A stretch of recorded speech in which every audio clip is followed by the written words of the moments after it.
আজকে সন্ধেবেলায় চলে গেছিলাম আমাদের এখানে ঘোলার চণ্ডীতলাতে। এখানে বাজার কলকাতা উদ্বোধন হয়েছে, তো গেলাম বাবানের জন্য পয়লা বৈশাখে দুটো গেঞ্জি কিনতে। আর দেখো এখানে মলটা কত বড় আর কত জামা, এতে আর প্রচুর ভিড় হয়েছিল। আর জামা কাপড়ও খুব রিজনেবল ছিল।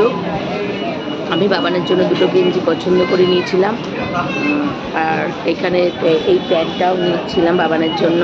এইটা বাবানের জন্য ভালো লেগেছিল প্যান্টটা, কাপড়টা খুব সফট, করুন। কারণ বাবান তো সবসময় একটু পরে, ও তো হাফ প্যান্ট করতে চায় না।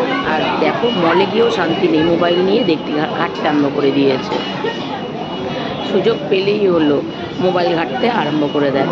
আর এখানে দেখছিলাম পুজো শোনার জন্য, কিন্তু পরে দেখলাম না, ওর জন্য পরে একটা সেট নিয়ে যাব। তারপর এদিকে আবার এলাম, এদিকেও নানান কালারের প্যান্ট ছিল, যেগুলো ছিল বাই ওয়ান গেট টু। তো বুঝতে পারছিলাম না যে একটা নিলে দুটো নাকি কী হবে, কি পড়বে বুঝতে পারছিলাম না বলে, আর কেউ হেল্পও করেনি বলে, আর ওটা আর নিইনি। আর এখানে একটা কুচকি বাগার করে ঘুরছে আর তাকিয়ে দেখছে আমি ভিডিও করছি বলে। দেখো এই কালারটা খুব পছন্দ হয়েছিল, কিন্তু বাবান বলছে না, পুরো আর ভালো লাগছে না, যেহেতু পছন্দ মতন কিছু হয়নি, ওর জন্য ভালো লাগছিল না। আর সবসময় আমি চাই গরমের মধ্যে, যাতে গরমের মধ্যে মানে পাতলা পাতলা পড়তে।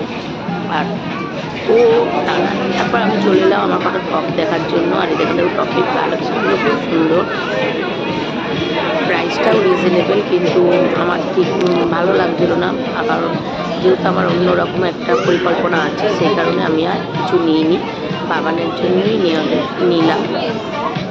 আর নিয়ে এখানে শর্ট প্যান্টগুলো দেখছিলাম, শর্টগুলো খুব ভালো।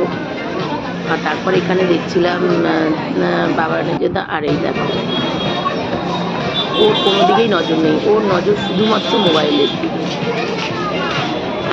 আর আমি দেখে যাচ্ছি, আমি বলছি আর একটু আমরা ভিডিও করি। ও সবসময় বলে না আমি ফটো তুলবো না, চেয়ে ধরে রেখেছি ওটা, যাতে ও আমার সাথে ফটো তোলে। তো তারপরে মার্কেটিং করে চলে এসেছি বাড়ি। টাটা।